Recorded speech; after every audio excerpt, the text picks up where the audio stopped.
예수 믿고 사는 게 그렇게 간단하고 단순한 일이 아니다라는 생각을 자주 합니다. 하나님 나라 가는 일이 그렇게 쉬운 일도 아닐 거다라는 생각을 합니다. 네, 그 생각의 그 원류는 예수님의 말씀입니다. 천국 가는 게 어떻대요? 어렵대요. 얼마나 어렵대요? 낙타가 바늘 귀로 들어가는 것처럼 어렵대요. 부자가 하나님 나라 가는 게 낙타가 바늘귀로 들어간 것보다 에? 어렵다. 어렵다. 여기 부자 아닌 분 계세요? 거짓말하지 마세요. 예수님 시대에 왕보다 우리가 더 잘 살아요. 예수님 시대에 헤롯도 수돗물이 없었어요. 아니 이게 웃을 일이 아니에요. 이게 무슨 얘기냐 하면 삶이 편안해지면 누리는 게 많아지면 하나님 나라는 의미가 없어진다는 얘기예요. 그래서 우리는 그 얘기를 야 부자가 천국 가는 게 낙타가 바늘구멍으로 드는가 보다 더 어려워라는 말을 나는 부자 아니니까 나하고 상관없어라고 생각하는데 제가 그런 생각하거든요. 세종대왕도 저만큼 못 먹고 살았을걸요. 그렇잖아요. 그죠? 제가 조선의 왕으로 태어났다면 저는 변비로 죽었을 거예요. 집에 수세식 화장실 안 쓰시는 분 계세요? 없잖아요. 그죠? 제가 가끔 그런 생각 하거든요. 우리 조선의 그 위대한 왕들도 얼음 한 번 먹으려면 쉽지 않았을 겁니다. 응? 우리는 아이스 아메리카노를 허리에 차고 삽니다. 냉장고 열면 뭐가 그렇게 많은지 제가 가끔 냉장고를 열고 그런 생각을 하거든요. 왕도 나같이는 못 살았을 거다. 집에 냉장고 한 대밖에 없는 사람 한번 손 들어보세요. 김치 냉장고 있잖아요. 있지. 할머니가 거짓말을 달고 살아. 와 진짜 웃기는 분이네. 참나. 아니 어느 임금이 김치를 냉장고에 넣고 먹었답니까? 응? 말 같지도 않은 소리 그만하시고 저기 냉장고가 집에 2대 이상인 사람 손 들어보세요. 2대까지는 손 들어야지. 다잖아요 우리. 3대 이상 갖고 계신 분 손 들어보세요. 3대 없어요? 있는 걸로 내가 아는데 손을 안 드네. 냉장고 3개인 분. 집에 세탁기 없는 사람 손 들어보세요. 어렸을 때 저거 하는 것 같아. 나 국민학교 다닐 때 집에 텔레비 있는 사람 손 들어봐. 전화기 있는 사람 손 들어봐. 이런 거 했어요. 그거 왜 조사했지? 부자가 하나님 나라 가는 게 어렵대요. 이미 우리는 다 이제 긁는 거예요. 우리 다 부자잖아요. 집에 승용차 한 대도 없는 사람 손 들어보세요. 없잖아요. 있어요? 그건 혼자 사시는 독거노인이라서 그런 거예요. 지금 사람 숫자만큼 있잖아요, 막. 그죠? 이혁주 집사네도 2개. 네. 권사님네도 2개. 그죠? 면허를 딸 수 없는 사람은 사람이 아니고 면허를 반납해야 되는 사람도 사람이 아니야. 그 쓸데없는 소리 좀 하지 마세요. 우리는 이미 부자예요. 그러니 하나님 나라 가기가 쉽지 않을 겁니다. 우린 그렇게 생각 안 합니다. 성경 읽으면서. 우린 하나님 나라 가는 게 쉽지 않은 시대에 삽니다. 제가 음식을 먹으면서 그런 생각하거든요. 어느 임금이 나처럼 먹겠나. 어제 소담송화 가서 점심 먹었거든요. 소고기를 싸놓고 먹었어요.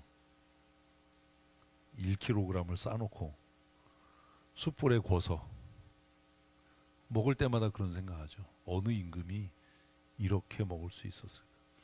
어느 임금이 소갈비살만 이렇게 정교하게, 예? 정교하게 다듬어서 먹을 수 있었을까? 그러니 나는 참 부자다. 그러니 나는 천국 가기 쉽지 않겠다.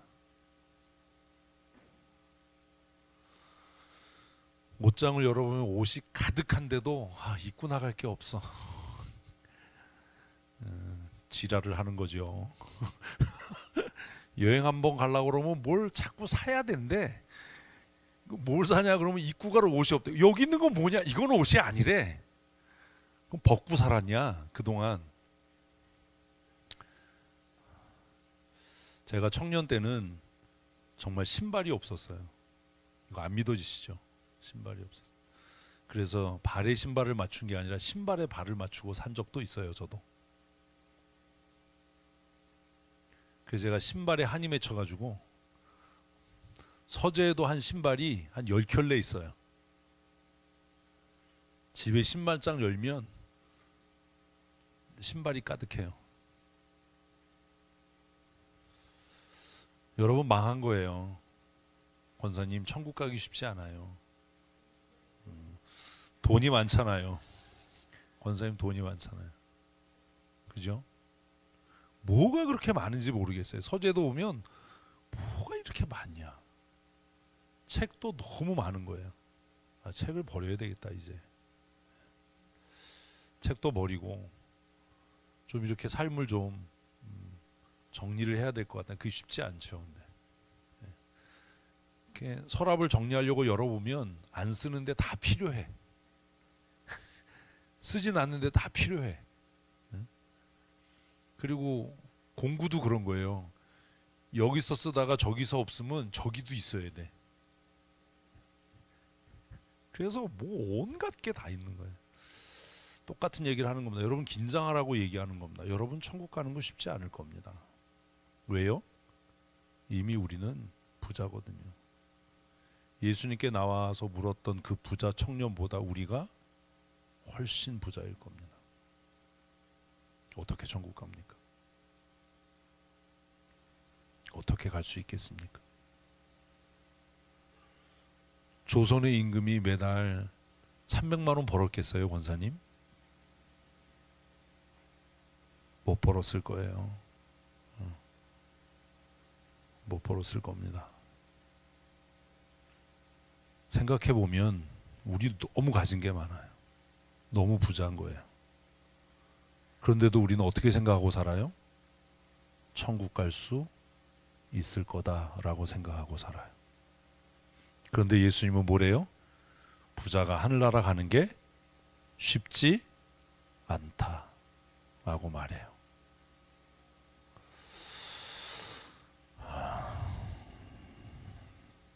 어느 임금이 이렇게 좋은 예배당에서 예배할 수 있었겠습니까? 그죠? 어느 황제가 이렇게 좋은 음향시설을 사용할 수 있었겠어요? 그러니 여러분 정신 차리고 살아야 됩니다. 뭐 하도록? 천국 가도록. 천국 가도록. 나는 가난하니까 천국 갈 거야. 착각하지 마세요. 이 시대에 사는 사람은 예수님 시대에 누구보다도 뭐해요? 다 부자예요. 그들이 누리지 못했던 것들을 우리는 너무 누리고 살아요. 전화기 없는 사람 없잖아요. 응? 전화기 투지폰 쓰는 사람도 없잖아요 지금. 그죠? 그러니 정신 바짝 차리고 신앙생활 잘 하십시오. 우리는 너무 부자여서 우리의 영광을 구합니다. 너무 많은 걸 갖고 있는데도 여전히 무언가를 달라고 기도합니다. 하나님의 영광을 구하는 기도를 해본 일도 없습니다. 겁이 나서 하나님 내가 망하고 내가 가난해지고 내가 멸시당해서 하나님이 영화로워질 수 있다면 기꺼이 제가 그렇게 하겠습니다. 이런 기도를 해본 일이 있으시나요? 우리는 그런 기도를 해본 일도 없습니다. 그냥 더 많이 주셨으면 좋겠고 경쟁에서 이겼으면 좋겠고 더 안락하고 편안하게 살았으면 좋겠고 그래서 이것도 구해보고 저것도 구해보지 하나님 내가 망해서 하나님이 영화로워질 수 있다면 제가 즐겁게 기쁘게 망하겠습니다. 제가 병들어 죽는 것이 하나님의 뜻이면 제가 병들어서 고통 가운데서도 어금니 꽉 깨물고 신음소리 내지 않고 하나님의 영광을 위해 그렇게 내 삶을 정리하겠습니다. 이렇게 기도해 본 일도 없지 않습니까? 그리고 더 나아가서 에스라가 그랬던 것처럼 지난날 우리의 죄로 인해서 근심하거나 슬퍼하거나 염려하거나 기가 막혀 탄식해 본 일도 없지 않습니까? 권사님, 우리 교회 나오신 지 몇 년 되셨죠? 너무 오래돼서 기억도 안 나죠. 그죠? 권사님, 우리 교회에서 권사로 몇 년 사역하셨죠? 17년.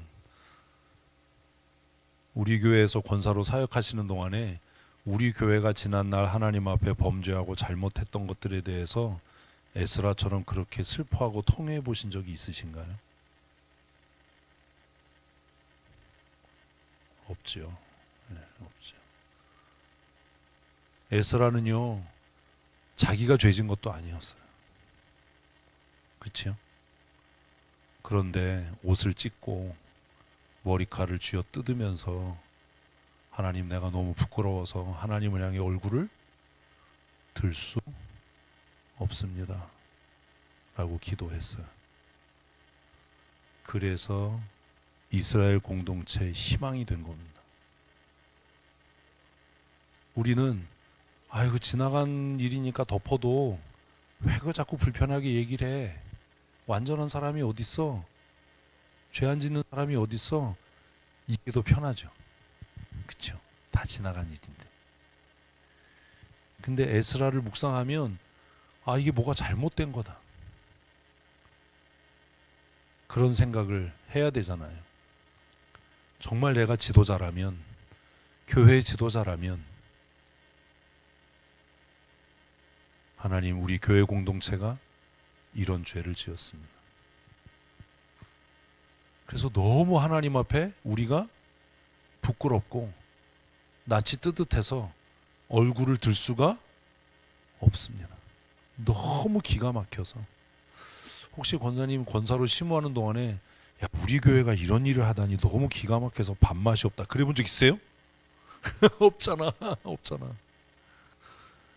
야, 우리 교회가 이런 악한 짓을 했단 말이야. 우리 교회 공동체가 이런 못돼 먹은 일을 했단 말이야. 너무 기가 막히네. 그래서 밥맛이 없다. 내가 오늘은 내가 밥을 못 먹겠다. 그래 본 일이 우리는 없다라는 겁니다. 그러면서 천국 갈 거라고 얘기하고 그런 일이 없는데 앞으로 잘 될 거라고 거짓말을 합니다. 잘 될 일이 없습니다.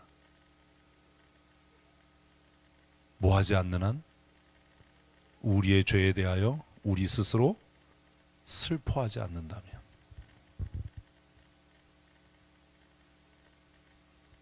지금 에스라를 묵상하면서 우리가 고민해야 될 일이에요. 정말 이 나라가 잘 되기를 원한다면 이 나라의 죄로 인해서 누군가는 뭐 해야죠?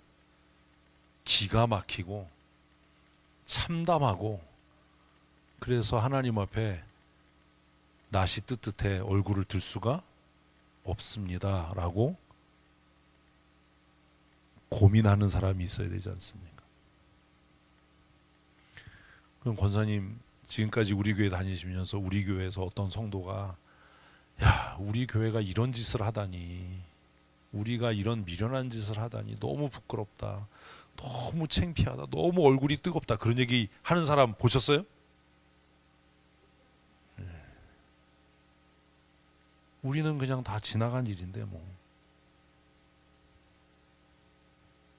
부끄러워하지 않는다는 거예요. 그걸 슬퍼하지 않는다는 거예요. 우리의 죄로 인해 근심하지 않는다는 겁니다. 우리의 죄로 인해서 근심하고 슬퍼하지 않으니 뭐가 없어요? 미래가 없어요. 나아질 일이 없어요. 그런데도 우리는 뭐라 그래요? 나아질 겁니다.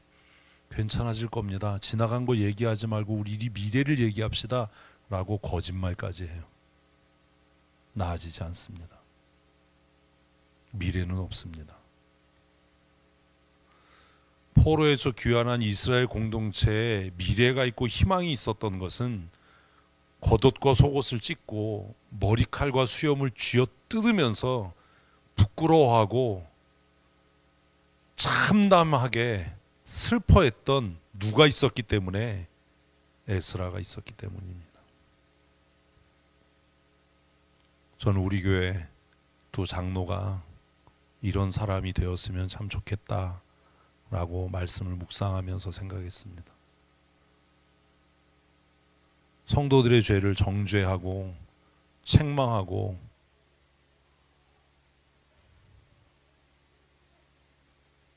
치리하는 것도 중요한 일이지만 그것보다 더 중요한 일은 그들의 죄로 인해 마음 아파할 수 있는, 하나님 앞에 부끄러워할 수 있는 그런 정직하고 선한 양심의 사람이었으면 좋겠습니다. 우리 두 장로님들이 저에게 와서 목사님, 우리 장로들이, 우리 집사들이, 우리 권사들이 이런 말도 안 되는 짓을 했습니다. 너무 부끄럽고 너무 낯이 뜨뜻해서 얼굴을 들 수가 없습니다. 이럴 때 교회에 미래가 있는 겁니다. 그래야 희망이 있는 겁니다. 그럴 수도 있지, 뭐 다른 교회도 다 그러고 그러는데 그게 뭐가 문제라고 자꾸 얘기를 하고, 다 지나간 일인데 왜 그거 가지고 또 얘기하고, 자꾸 왜 허물을 들춰내고 그래서 시끄럽게 만들고. 현재도 없고 미래도 없습니다. 이 저녁 찬양 예배에 나오시는 여러분들이, 매일 말씀을 묵상하는 여러분들이, 저는 목요일 본문처럼 그런 사람들이 됐으면 좋겠어요. 성경 잘 알고 무슨 뭐 기도하는 척하고, 이게 아니라 내 자신의 죄와 우리들의 죄로 인해서 기가 막혀 하고 부끄러워할 줄 아는 그런 하나님의 사람들이 되셔야 합니다. 인상 쓰고 있어서 왜 그래 그러니까 자존심 상해서요. 이게 아니라 생각해 보니까 우리가 이렇게 불순종하고 우리가 이렇게 범죄했는데 그게 죄라는 걸 이제서 깨달은 것이 너무 기가 막히고 너무 어이가 없고 너무 부끄러워서 제가 밥도 안 넘어가요. 이런 사람이 있어야 교회가 희망이 있지 않겠습니까? 에스라 묵상하면서 무슨 고민을 하십니까? 그 고민의 끝, 그 고민의 결과가 오늘 본문 말씀입니다. 그렇게 부끄러워하고 참담했기 때문에 에스라는 오늘 본문에서 대대적인 개혁을 실천해 갈 수 있었던 거죠. 변명하고 핑계하는 사람에게는 오늘도 없고 미래도 없습니다. 그래서 제가 얘기하는 겁니다. 하지만요, 그렇지만요 하지 마라. 설명을 하겠다라고 이야기하지 마라. 변명하려고 하지 마라. 그랬더니 목사님은 말도 안 들어준다고. 그건 들을 필요도 없는 말이에요. 무슨 미래가 있습니까?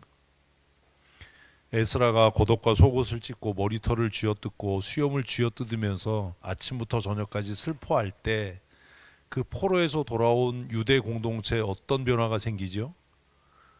하나님의 법을 지키지 않고 범죄한 것 때문에 마음이 상하고 두려운 자들이 에스라에게 모여들었습니다.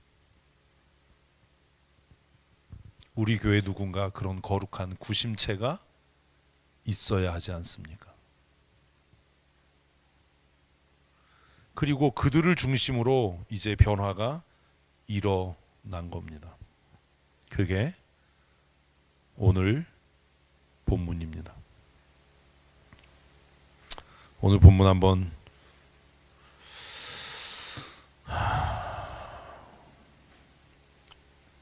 읽어 보십시다. 9절입니다. 유다와 베냐민 모든 사람이 3일 내에 예루살렘에 모이니 때는 아홉째 달 20일이라. 무리가 하나님의 성전 앞 광장에 앉아서 이 일과 큰 비 때문에 떨고 있더니 뭐요? 그들의 죄 때문에 떨었어요. 그래서 또 질문하는 거죠. 우리는 우리 죄 때문에 뭐 해본 적이 있나? 떨어본 적이 있나? 우리는요, 그 죄가 책망받고 지적받아서 분노로 떨긴 해도 우리 자신의 죄 때문에 두려워 떨진 않죠. 10절 읽습니다. 제사장 에스라가 일어나 그들에게 이르되 너희가 범죄하여 이방 여자로 아내를 삼아 이스라엘 죄를 더하게 하였으니. 교회가 희망이 있으려면, 교회가 거룩한 공동체가 되려면 죄에 대해서 변명하거나 그것을 합리화하는 것이 아니라 그 죄를 명확하게 직시하고 직면하는 일이 있어야 돼요. 이게 죄다라고 명확하게 이야기할 수 있어야 돼요. 우리 교회는 어떤 교회입니까? 우리의 불순종에 대해서, 우리의 불신앙에 대해서 선명하고 명확하게 인정하고 시인하고 그것을 고백하나요? 아니면 변명하고 핑계하고 이유를 달고 그것을 합리화하려고 빠져나가려고 하나요? 여러분은 어떻습니까? 11절 읽습니다. 이제 너희 조상의 하나님 앞에서 죄를 자복하고 그의 뜻대로 행하여 그 지방 사람들과 이 이방 여인을 끊어버리라. 회개는 이런 겁니다. 말로 떠벌리는 게 아닙니다. 설명하는 게 아닙니다. 뭐 양해를 구합니다. 죄송합니다가 아닙니다. 뭐 하는 거라고요? 끊어버리는 겁니다. 끊어버려라. 12절 모든 회중이 큰 소리로 대답하이르되 당신의 말씀대로 우리가 마땅히 행할 것이니이다. 그래서 백성들이 이제 우리가 그렇게 하겠다라고 결의를 하는 거죠. 13절 그러나 백성이 많고 또 큰 비가 내리는 때니 능히 밖에 서지 못할 것이요 우리가 이 일로 크게 범죄하였은즉 하루 이틀에 할 일이 아니오니. 합리적인 대안을 마련하는. 이게 어떻게 하루 이틀에 끝나겠냐? 우리의 죄가 뿌리가 깊으니 이게 어떻게 척결되겠냐? 여러분 정신 차려야 돼요. 불편하지만 인정해야 돼요. 우리가 하나님의 말씀대로 살지 않은 게 30년 40년이면 이걸 척결하는데 하루 이틀로 이게 끝날 일이 아니라는 겁니다. 그만큼의 시간이, 수고와 노력이, 결심이 필요한 겁니다. 뭐 한 번 뭐 하나님 잘못했어 이런다고 이게 해결될 일 같으면, 포로에서 돌아온 유다 백성들은 정말 현명한 거예요. 이게 하루 이틀에 끝날 일이 아니다. 철저하게 이 일을 바로잡자. 그래서 14절 이제 온 회중을 위하여 우리 방백들을 세우고 우리 모든 성읍에 이방 여자에게 장가든 자가 다 기한 내 각 고을의 장로들과 재판장과 함께 오게 하여 이 일로 인한 우리 하나님의 진노를 우리에게서 떠나게 하소서 하나. 그래서 이제 구체적인 방안이 마련된 거예요. 어떻게 해요? 이 일을 현실적으로 진행할 지도자들을 세워서 이방 여자들을 아내로 맞이한 사람들이 그 재판장에게 나아가고 그들이 확인하고 그 여자들을 돌려 보내야 한다. 이게 하루 이틀에 끝나겠냐? 우리는 그냥 지나간 일이니까 그냥 넘어갑시다. 앞으로 잘하면 되죠. 그런 거 없어요. 그 말도 안 되는 소리를 좀 하지 마라. 아이, 앞으로 잘하면 되지 목사님 왜 지나간 일 가지고 그러세요? 앞으로 잘할 가능성은 없어요. 그런데 이런 판국에도 15절 오직 아사엘의 아들 요나단과 디과의 아들 야스야가 일어나 그 일을 반대하고 무술람과 레위 사람 삽부대가 그들을 돕더라. 이런 사람들이 항상 있다고요. 지금도 교회 안에, 그때도 유대 공동체 안에. 16절 있습니다. 사로잡혔던 자의 자손들이 그대로 한지라. 제사장 에스라가 그 종족을 따라 각각 지명된 족장들 몇 사람을 선임하고 열째 달 초하루에 앉아 그 일을 조사하여 첫째 달 초하루에 이르러. 이거 얼마나 오래 걸린 거예요, 그죠? 굉장히 오래 걸렸죠. 지금 아홉째 달부터 시작된 일이 이방 여인을 아내로 맞이한 자의 일 조사하기를 마치니라. 굉장히 오랜 동안 이게 치밀하게 조사가 된 겁니다. 18절 제사장의 무리 중에 이방 여인을 아내로 맞이한 자는 그래서 이제 이름이 쫙 그들이 다 손을 잡아 맹세하여 그들의 아내를 내보내기로 하고 또 그 죄로 말미암아 수양 한 마리를 속건제로 드리도록 이런 과정이 있어야 돼요. 그냥 대충 뭐 어떻게 뭐 이거 안 됩니다. 그래서 그 뒤에 그렇게 했던 사람들의 이름이 쫙 기록이 돼요. 44절 읽습니다. 이상은 모두 이방 여인을 아내로 맞이한 자라. 그 중에는 자녀를 낳은 여인도 있었더라. 회개는 그렇게 간단하고 단순한 게 아닙니다. 뭐 지나간 건 다 지나갔으니까 지나간 거 덮어놓고 우리 앞으로 잘합시다. 되지도 않는 소리 하는 겁니다. 절대로 잘 되지 않습니다. 잘 할 수도 없습니다. 그러니 교회 지도자들에게는 정말 정직하고 선한 양심이 있어야 됩니다.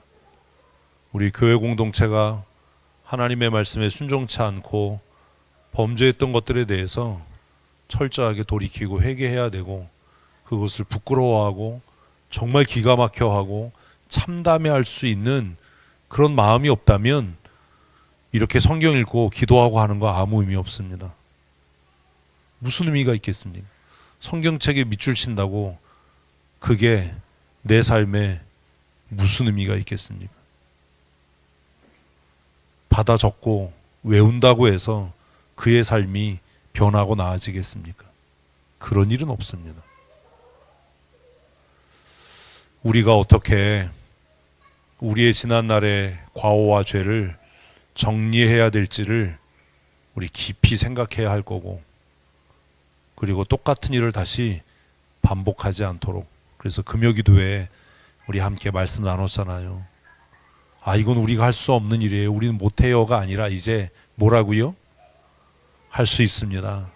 해봅시다. 하면 됩니다. 이래야 돼요. 못합니다. 안 됩니다. 언제까지 그럴 겁니까? 한번 옆 사람에게 이 3종 세트 선물을 날려보십시다. 시작. 아멘, 아멘, 아멘. 뭐가 달라져야 돼요. 그리고 이제는 불순종의 사람들이, 불신앙의 사람들이 교회 지도자가 되는 일을 철저하게 막아야 돼요. 그들의 생각과 그들의 의견이 교회 정책에 영향을 미치지 못하도록 해야 돼요. 교회가 나아가는 길에 어떠한 영향력도 행사하지 못하도록 해야만 합니다. 그러지 않으면 우리는 똑같은 죄를 또 짓다가 지금보다 더 처참한 실패를 맞이하게 될 겁니다. 지금이 참 위험한 때입니다. 왠지 아세요? 바닥에 붙어 있을 때는요, 떨어져도 안 아파요. 이게 웃기는 얘기 같지만 이게 무서운 얘기예요.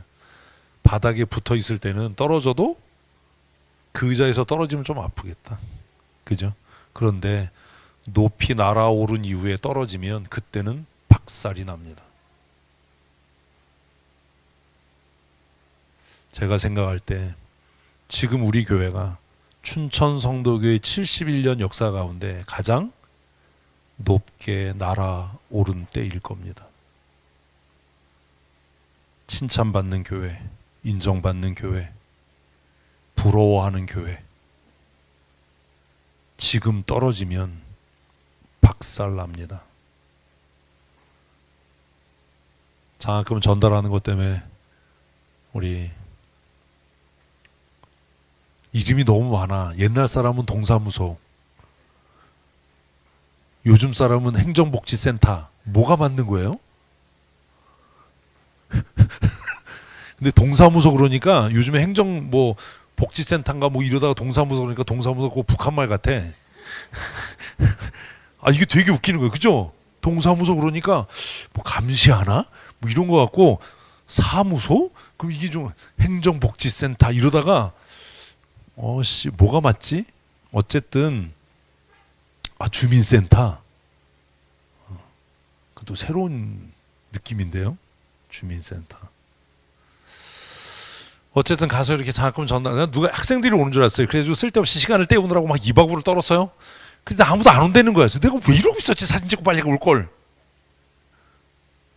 네, 그 새로 오신 동장님이 자기가 우리 교회 같은 교회를 처음 봤다는 거예요. 안디옥 교회 뭐 다 얘기하더라고. 춘천에 있는 교회. 네? 이런 교회를 나는 본 일이 없다. 들었지? 이런 교회를 본 일이 없다. 어떻게 교회가 이런 일을 하냐? 근데 이게 칭찬이 아닌 거예요. 지금이 가장 위험한 때인 겁니다. 하나님께서 누군가를 높이 들어 올릴 때가 있습니다. 둘 중에 하나입니다. 뭐 하기 위해서? 매다 꽂으려고. 이게 열왕기 역대기의 역사예요. 처음부터 천박했다면 천박해지는 일이 아프지 않습니다. 처음부터 비천했다면 비천해지는 일은 당연한 일입니다. 그러나 높이 날아올라 존귀케 된 이후에 벌거벗겨져서 포로로 끌려가는 일은 정말 아프고 쓰린 일입니다. 하나님께서 누군가를 높이 들어 올리실 때 또 하나의 목적은 그를 통해 영광을 받으시기 위함일 겁니다. 우리는 어떤 길을 가야 할까요? 제가 두려워지는 건 그런 겁니다. 우리가 지난날 우리의 죄를 돌이켜 회개하지 않았는데 이 높아짐이 혹시 하나님께서 우리를 매다 꽂으시려는 서곡이 아닐까? 정신 차려야지. 예루살렘 성전이 패망하고 불에 타고 황무지가 된 이후에 사람들이 고개를 저으면서 이 아름답던 성읍이 어떻게 이렇게 되었는가? 금으로 치장됐던 이 아름다운 성전이 어떻게 이렇게 버리워졌는가? 그들이 여호와를 멸시하고 떠나 하나님을 진노케 했기 때문이다 라고 이야기했던 것 같이. 여러분의 선택입니다. 어떤 길을 걷기를 원하십니까? 저는 우리 춘천성도교회가 더 높게 날아올라서 과연 하나님은 살아계시다. 하나님은 오늘도 역사하신다. 하나님을 경외하고 그 율례와 법도를 지켜 행하는 자들을 통해 하나님은 일하신다. 이런 교회가 됐으면 참 좋겠습니다. 근데 이게 아멘 한다고 됐으면 얼마나 좋겠어요. 근데 그러면서도 한편의 마음이 늘 두렵고 늘 염려가 되는 것은 지난날 우리의 죄에 대해서 우리가 어떤 태도를 갖고 있는가? 우리는 그것으로부터 자유한가? 이제 우리는 팥으로 메주를 쓰자고 해도 순종할 준비가 되어 있는가? 그 질문 앞에서 자신 있게 여러분 그렇다라고 말하실 수 있습니까? 에스라를 묵상하면서 좀 깊이 고민하셨으면 좋겠습니다. 그냥 교회 아무 뜻 없이 왔다 갔다 하지 말고 우리 자신을 돌아보고 내 자신에게 질문을 하고, 제가 말씀 나누면서 질문했던 것처럼 내가 하나님의 영광의 도구와 수단으로 쓰여지는 일을 나는 동의할 수 있는가? 이걸 인정할 수 있겠는가? 하나님께서 그 창조하신 피조물들을 하나님의 영광의 도구와 수단으로 사용하신다면 이방의 신들과 하나님이 무엇이 다른가? 거꾸로 우리가 하나님을 내 형통과 영광과 번영의 수단으로 삼는다면 우리가 우상을 섬기는 사람들과 무엇이 다를까? 그 고민이 어린 제 마음에 오랜 동안 숙제였습니다. 올해도 얼마 남지 않았습니다. 아마 12월까지면 성경 다 읽으시겠죠. 사복음서 다 끝나셨나요? 끝난죠. 사복음서 끝난죠. 없나요? 요한복음 읽으세요? 저는 아마 다음 주쯤이면 끝날 것 같습니다. 지금 이제 데살로니가 이제 후서를 오늘부터 읽게 될 텐데, 여러분 성경 읽는 거 별로 중요하지 않습니다. 성경 아는 거 아무짝에도 쓸모 없습니다. 성경을 읽고 성경을 알아서 우리의 마음이 하나님께로 향할 수 없다면 오히려 저주이고 재앙일 겁니다. 최고의 기도는 삶으로 드려지는 기도입니다. 시간 맞춰서 모여서 기도하고 예배당에 모여서 기도하고 그게 무슨 의미가 있겠습니까? 최고의 예배는 공연으로서 예배, 보여지는 예배, 오케스트라의 아름다운 막 연주가 막 충만하고 막 영상과 음향이 막 이런 예배가 아니라 말씀을 깨닫고 말씀대로 살아서 삶의 현장에서 드려지는 예배가 뭐라고요? 최고의 예배입니다. 저는 음향시설에 별로 투자하고 싶은 마음이 그래서 별로 없습니다. 사운드 좋다고 그게 최고의 예배가 되진 않을 거잖아요. 최고의 찬양도 그렇습니다. 정말 훈련된 찬양 잘하는 사람들이 나와서 찬양하면 얼마나 감동은 될지 모르지만 그게 하나님이 받으실 찬양은 아닐 겁니다. 찬양의 가사처럼 우리가 살아갈 수 있을 때 그것이 우리가 하나님을 가장 영화롭게 하는 최고의 찬양이 되지 않겠습니까? 우리 최고의 기도로, 최고의 예배와 최고의 찬양으로 하나님을 영화롭게 하는 하나님의 사람으로 살아가십시다.